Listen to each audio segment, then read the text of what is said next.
छोटी बहन विभा माँ के होते हुए भी सिमरन के ही पीछे लगी रहती थी। सिमरन, आ गई हो तो इसे खाना खिला दो। बोल रही है तुम जब तक नहीं खाओगी ये भी नहीं खाएगी। क्या है विभा, तुम खा लिया करो ना, मुझे ऑफिस से आने में देर हो जाती है। और कोई छोटी बच्ची तो हो नहीं तुम जो खाना भी नहीं खाती हो कि दीदी आएगी तो ही खाऊंगी। हाँ हाँ, छोटी बच्ची ही समझ लो। और एक बात, जब आपको पता है कि मैं आपके बिना नहीं खाती हूँ तो रोज रोज क्यों बोलती हो? अरे क्या है ये, दोनों बहनें कम माँ बेटी ज्यादा लगती हो। अरे दीदी की शादी हो जाएगी तब क्या करेगी बोल? जब होगी तब की तब देखेंगे। मैं तो दीदी के साथ ही रहूंगी हमेशा। दोनों की शादी ऐसे घर में कर देंगे जहाँ दो भाई हो। खैर, मामला आया गया हो जाता है। एक दिन सिमरन के पापा जब घर आते हैं, तुम लोगों के लिए अच्छी खबर है। वर्मा जी है ना मेरे दोस्त, उन्होंने सिमरन बेटी के लिए रिश्ता बताया है। बहुत अच्छा लड़का है, सिमरन को भी पसंद कर लिया है और कल वो लोग आ रहे हैं सिमरन को देखने अपने घर। सिद्धांत अपने माता पिता के साथ सिमरन को देखने आता है। उसे सिमरन अच्छी लगती है और शादी तय हो जाती है। सिद्धांत की माँ कहती है, अब तो हम लोग ले जाएंगे जल्द ही अपनी सिमरन को यहाँ से। अरे हाँ हाँ, क्यों नहीं, आपकी ही है अब तो हमारी बेटी। दूर खड़ी विभा सब सुन रही होती है। अब तो दीदी की शादी हो जाएगी, फिर तो वो चली जाएंगी। दीदी के बिना मैं कैसे रहूंगी? कुछ न कुछ तो करना ही होगा जिससे दीदी की शादी ही ना हो। सभी के जाने के बाद क्या शादी के बाद दीदी हम लोगों के साथ नहीं रहेंगी? अरे नहीं तो फिर क्यों रहेगी, शादी हो जाएगी तो अपने घर चली जाएगी ना। तो मैं भी जाऊंगी उनके साथ, मेरा भी सामान पैक कर देना। अरे कैसे बात कर रही हो विभा, दीदी के ससुराल छोटी बहन नहीं जाती। हाँ, कभी कभी जाकर मिलाना और रोज फोन पर भी बात कर लेना, ठीक है? नहीं पापा, आप तो जानते हैं मैं दीदी के बिना खाना भी नहीं खाती, ना ही मुझे उनके बिना नींद आती है। सिमरन बहन की बात सुनकर इमोशनल हो जाती है। अगले दिन से विभा खाना खाना छोड़ देती है। लोगों के लाख समझाने के बाद भी विभा ना खाती है ना ही सोती है। अंत में हार मानकर सिमरन सिद्धांत से मिलती है।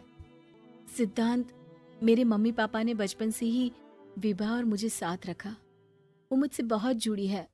मुझे उसकी टेंशन रहेगी शादी के बाद, क्योंकि वो मेरे बिना नहीं रह सकती है। अरे ये तो छोटी सी बात है, वो हम लोगों के साथ हमारे घर में रह सकती है। जब उसकी अकल आ जाएगी या वो समझ जाएगी कि तुम्हारा घर वो नहीं बल्कि ये है, तो हम उसे घर छोड़ आएंगे, ठीक है? सिमरन खुश हो जाती है क्योंकि वो यही चाहती थी। वो माँ पिता से बात कर लेती है। अरे कैसी बात कर रही हो सिमरन, भला बेटी के ससुराल में हम छोटी बहन को कैसे भेज दे, जमाना क्या कहेगा? अरे तो पागल हो गया है, मना कर दे। इस शादी में इन लोगों का तो ये चलता ही रहेगा, कभी बहन यहाँ आ रही है, कभी वो बहन के पास जा रही है। अरे शादी हो रही है, कोई मजाक थोड़ी ना हो रहा है ना बाबा ना। माँ कैसी बात कर रही हो, सिमरन से मैं जुड़ाव महसूस कर रहा हूँ और इतनी सी बात के लिए इतनी अच्छी लड़की को कैसे छोड़ सकता हूँ? सिद्धांत की भी जिद होती है कि वो सिर्फ सिमरन से ही शादी करेगा, और होता भी वैसा ही है। सिद्धांत और सिमरन की शादी हो जाती है और दहेज में आ जाती है विभा। शादी के बाद बुआ सास कहती है, अरे माँ ना, साली आधी घर वाली होती है, लेकिन ये क्या, तुम तो उसे घर ही ले आए। तभी चाची कहती है, सिद्धांत को तो हम लोगों ने सीधा समझा था, लेकिन सबसे तेज तो यही निकला। अरे देखो कैसे दहेज तो नहीं लिया, लेकिन साली पर कब्जा कर लिया। सिद्धांत ने इस और तो सोचा ही नहीं था, लोग उन लोगों के बारे में ऐसी भी बात करेंगे। वो वहाँ से चला जाता है और चुपचाप अपने कमरे में लेट जाता है।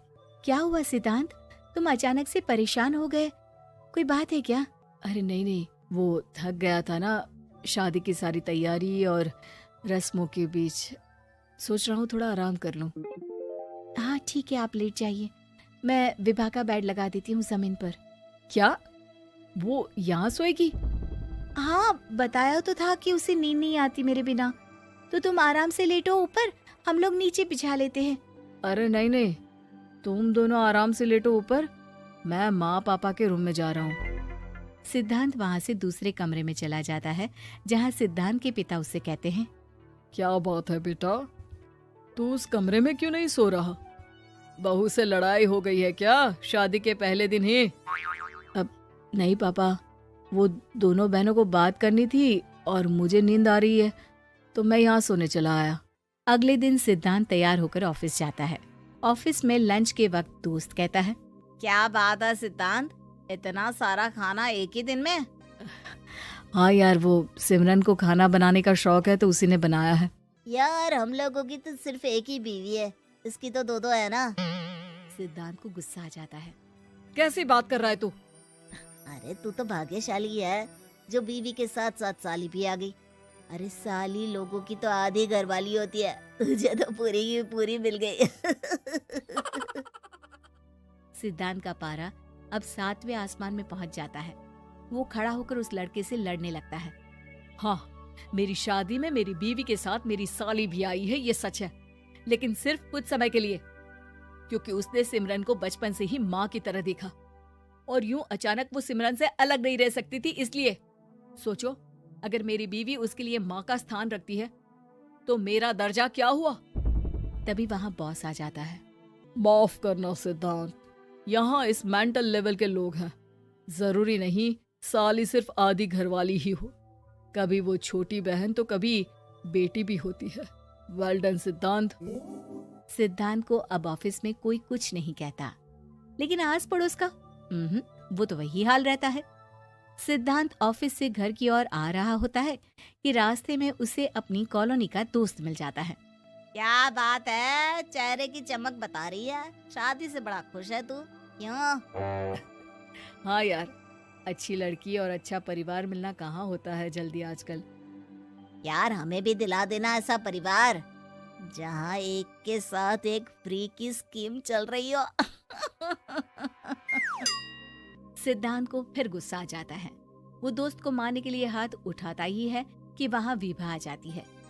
अरे जीजू, रहने दीजिए ना, ये लोग नहीं समझेंगे कि इंसानियत क्या होती है। ये सच है कि दीदी से कैसे दूर रहना, ये मुझे पता नहीं था।